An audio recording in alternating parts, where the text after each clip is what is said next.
Melaka United. Mereka bermain sangat baik sebenarnya dalam 45 minit yang pertama. Ada urgency, ada man-to-man marking, ada segalanya.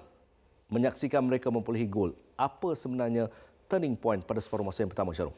Bagi saya, mereka gagal mengekalkan momentum permainan itu sendiri. Di mana second half, mungkin Selangor sudah tahu loophole di mana untuk Selangor attack, dan akibatnya di sebelah kiri menunjukkan banyak pergerakan-pergerakan pasukan Selangor adalah yang menghasilkan gol ada di sebelah kanan.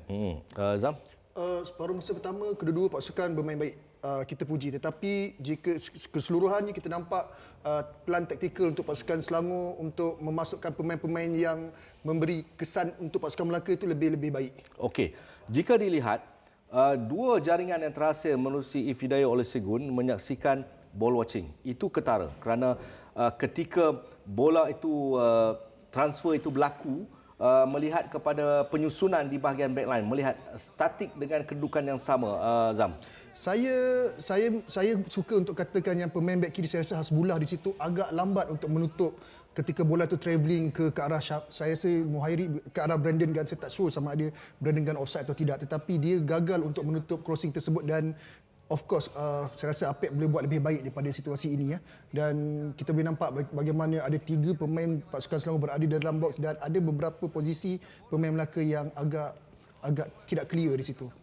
Coach, siapa yang sepatutnya jaga Ifidayah? Kita boleh nampak, saya rasa posisi Akmal baik, tetapi mungkin Koche ataupun kita kata Amirul Afiq sepatutnya berada di bahu kiri, bahu belakang Ifadayo. Tak, pada ketika ni, Zam, ketika dia mengambil masa sedikit untuk berlari sedikit ke belakang, ada 2 option, sama ada yang melakukan marking dan juga yang berada di bahagian belakang, Syarul. Bagi saya, pertahanan tengah pasukan Melaka tidak membuka badan, iaitu melihat di mana larian yang dilakukan, check in check out dilakukan baik, check in check out dilakukan oleh Ifidayah, dan dia hanya membiarkan dengan hanya watch the ball, itu satu kesilapan daripada defending bagi saya. Saya rasa Ifidayah juga cerdik, kerana kebiasaannya untuk pertahanan memerhatikan bola terlebih dahulu, kemudian memerhatikan pemain lawan, dan ketika bola dia memerhatikan di sebelah kiri seperti itu, bola itu dihantar betul-betul di arah blind side mereka, di bahu belakang kanan pertahanan Zahir itu sendiri. Okey, bagi pasukan Melaka, kalau kita lihat jaringan yang dihasilkan oleh Syamim Yahya, melihat kepada progres mereka build up attack itu sangat baik, kerana berpunca daripada sepakan penjuru. Mereka mempunyai 3 atau 4 sepakan penjuru. Insiden yang sama juga membabitkan jaringan pasukan Selangor tadi, ketika kawasan pertahanan itu banyak dihuni oleh jersey tanpa marking dilakukan. Betul kan saya, Zam?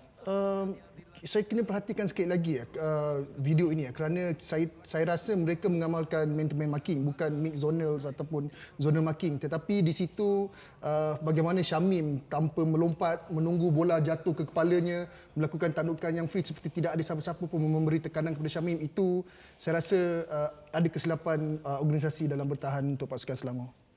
Saya rasa pasukan Selangor hanya fokus pada Nikolik tanpa memikirkan pasal Syamim yang datang dari belakang. Itu membuatkan Syamim dapat free header untuk gol. Okey.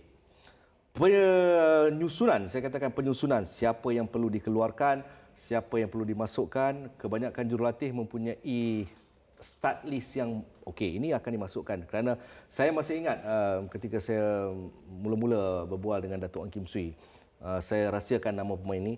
Pemain ini hanya boleh dimasukkan sama ada minit ke-62 ataupun dia bermain hingga minit ke-62. Dari segi taktikalnya berkesan, Zam. Ya, saya setuju. Banyak pemain yang mereka memberi tindak balas yang efisien selepas minit 60. Pemain-pemain yang seperti dahulu yang saya kenal, Hadin, suatu ketika dulu masuk minit 60-70 mengkucak-kacirkan perlawanan pihak lawan. Dan saya rasa dalam perlawanan ini pun ada beberapa pemain yang masuk pada separuh masa kedua seperti Muhairi, Hakim Hassan untuk pasukan Selangor. Pemain-pemain ini yang memberi banyak kita katakan banyak tactical approach yang berlainan, kelajuan, larian ke belakang pertahanan lawan, itu yang lebih penting untuk pasukan Selangor. Syamil Syafari dan juga Syarif Fikri dimasukkan. Saya rasa ini untuk menambah kekuatan enjin di bahagian depan, Syarul. Ya, betul. Dengan kemasukan Syarif Fikri dan Hakim Hassan, kita boleh tengok gameplay Selangor dah semakin laju. Maknanya ada urgensi dan keinginan untuk kehadapan. Itu yang membuatkan Selangor dapat chances-chances dan juga menjadikan gol. Zam?